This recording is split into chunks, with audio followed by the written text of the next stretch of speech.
Whoo, it's a little bright out here. That made me start thinking, not a good time for go ahead and start optimizing for your filming. And then I started thinking about the channel, where we need to start off and where it needs to begin. So I started thinking, you begin with the basics. So we're going to go ahead and start with the basics on a two-part series. First part is going to go ahead and do the video. Second part is going to go ahead and do the audio. So we're out here in all this bright light right now. What are we waiting for? Let's get started.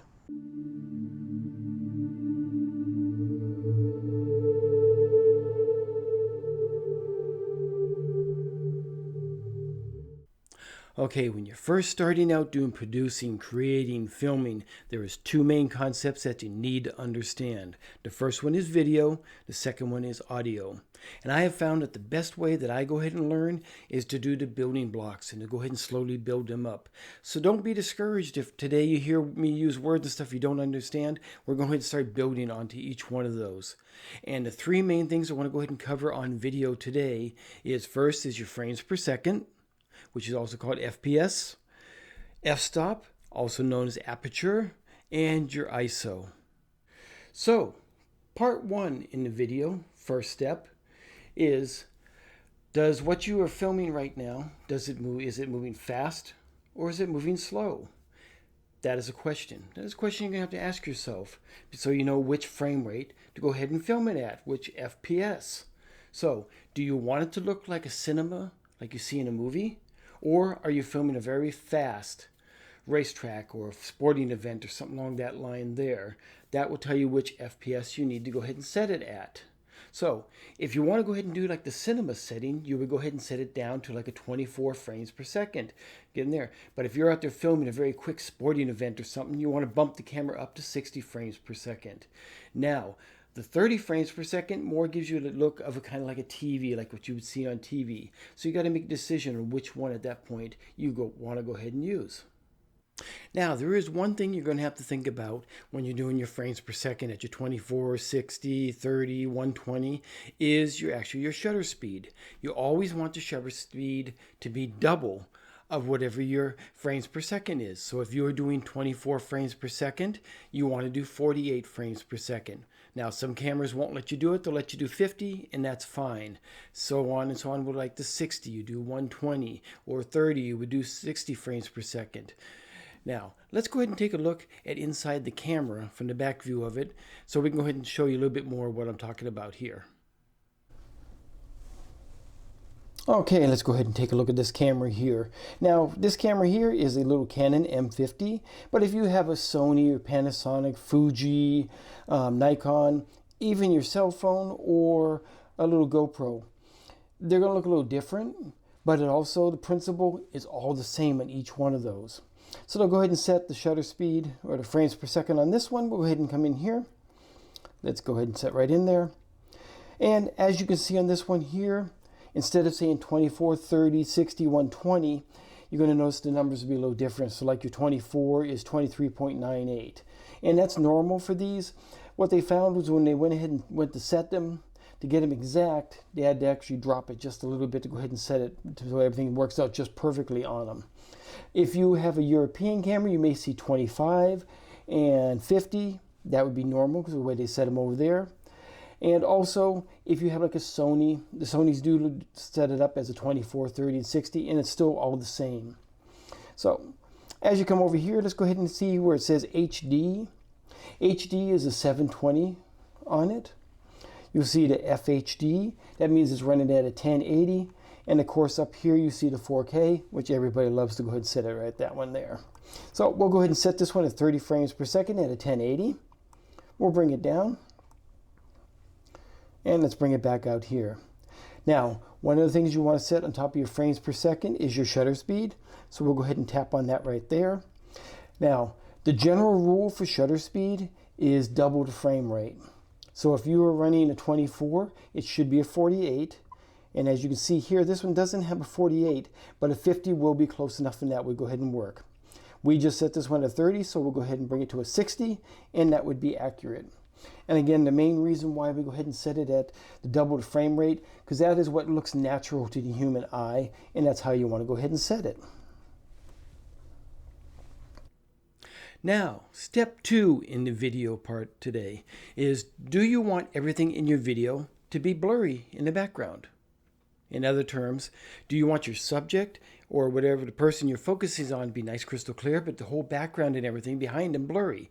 That is called your f-stop, and you want a low f-stop. It's also known as an aperture. Now, if you want everything to be crystal clear and everything, you want your aperture to go ahead and be high. It's also called the portrait mode on your cell phone, stuff like that. So if you have it in portrait mode, you'll go ahead and see that it means it has a low f-stop, giving it a blurry background on your cell phone. So let's go ahead and take a look back at the camera again and go ahead and show you a little bit more of what I'm talking about here. Okay, now looking back at a little Canon M50 over here, if I want to go ahead and set the f-stop on it, I'm going to go ahead and click right here. And let's say I want to go ahead and take my subject, keep them in focus, make the background look a little blurry. I will go ahead and bring it down to the lowest setting this one can do, which is a 3.5. This is with the little kit lens. This is the lowest it can. Now there's a lot of lenses out there that can get down to 1.4, which is really nice. Gives you a nice, good, blurry background with keeping your subject in focus. But what if I want to go ahead the other way? What if I want to go ahead and have my subject nice and clear and the background? I can bring it up to 5.6, come up to an 8. Would be good general areas like to run around in. But what if you're looking at an object that's way in the background? Say your subject is here close within like a 5-foot range or so, but say you have a mountain background or something way in the background. Then you want to go ahead and bring it up a little bit, maybe up to 11 or even all the way up to a 22 if your mountain range is really far in the background and you still want to keep it crystal clear. So you can just go ahead and play with the dial right here to go ahead and set it up and get it in the configuration you want and go ahead and watch. Or you can get that nice little blurry background there that everybody's loving. Now for part 3 of our video. If you have completed part 1 and part 2, and you're looking at your camera, you're getting your video, and it's really still kind of dark, what you want to do is go ahead and bump up the ISO. Easiest way to remember is eyes wide open. High ISO, wide open. And that'll go ahead and open up the lens to let more light come in. Okay, now if you have completed part 1 and part 2 of what I've showed you here today, and look at your camera and it's way too bright, kind of like I did back in the beginning of this video where I said, it's a little bit too bright out here today, not a good time to go ahead and film. What you go ahead and need on your camera, they also make them for the GoPros, I've also seen them on the phones also, is what they call an ND filter. Now I'll get into more details onto these in a different video later on. I'll go ahead and talk about them a little bit more, but they also set these for, you can get them certain settings for different shades and stuff. Like this one here, this one is an adjustable one. So I can make it darker, make it lighter. And again, I'll go ahead and get into more details on these here in a later video. But that's something that's really good for your cameras right there to go ahead and start using.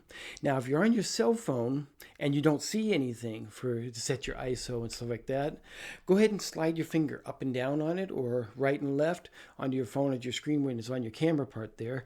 And you should be able to go ahead and see where you can change the brightness and that stuff that way too. And that should go ahead and help you. Okay, looking back here at a little Canon camera M50 here, let's go ahead and set our ISO on this one. Now the first thing you're going to notice is the ISO on this one is set at auto. And a lot of you are going to find that when you go ahead and first start your cameras or your cell phone stuff, that's where it's going to be at. So you just go ahead and tap on that one. Now let's say I'm going outside, it's in a nice bright sunny day.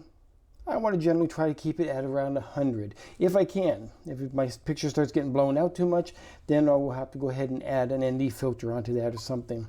But let's say it's starting to get a little darker in here. I'm indoors or something like that along the line, and I'm using inside lighting and stuff. I may want to bring it up to 200. You're going to have to go ahead and adjust that on it, kind of see where it goes. But what if I'm starting to get into outside and it's nighttime? I'm going to go ahead and bring this up a little bit, and you're going to kind of play it around. Now, the most I would bring this little camera up here with its kit lens on it is about 1600 right here. After that point with this camera and with this lens on it, it starts to introduce a lot of noise into the picture. And noise is getting a lot of little staticky look, a little fuzzy looking stuff inside there. You're just going to have to kind of play around with it and kind of see it. If you start seeing that in your lens and in your video, then you're going to know you're starting to go too high with it. Even with this one here, if I bring this up to a 3200 and I'm in a darker condition, I'm going to start going ahead and seeing noise and stuff.